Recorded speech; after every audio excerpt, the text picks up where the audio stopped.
Gary, round 20 and a 46-point victory over Frankston, which I'm sure you would have taken at the start of the day, but perhaps a little disappointed with the efforts of the boys in the second half after we led by as much as 79 points at one stage following a pretty impressive set of football the first half.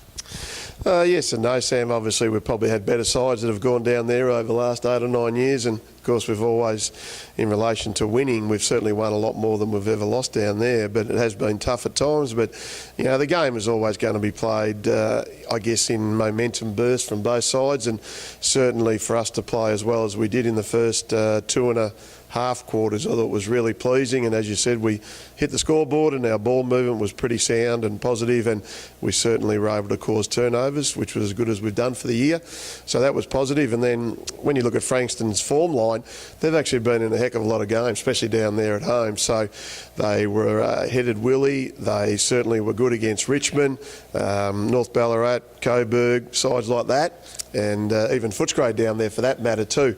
So it just goes to show you can't take the foot off the pedal, and to come away with an almost 50-point win, I thought all in all was a real step in the right direction. We touched on the start, but it was always going to be pivotal in the result, wasn't it? Because Frankston are a side who can be pretty dangerous when they get their tails up, particularly in front of their parochial home crowd. And it must have been really pleasing to see the boys bring that right mindset from the first bounce and take those factors out of the equation as soon as possible.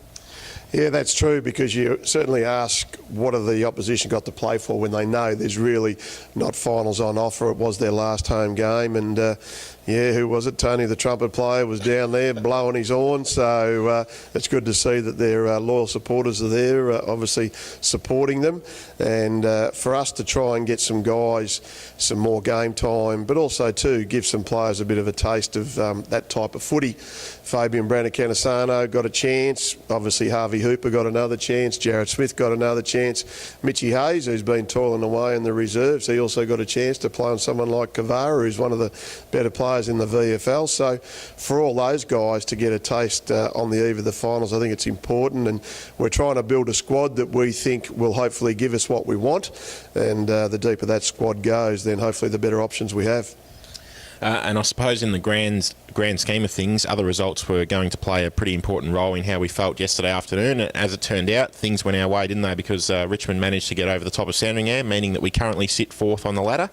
And if we want to stay there, it's now completely on our own terms, and there's no bigger test than coming up against Geelong, who are in a similar boat to us, still gunning for that fourth spot.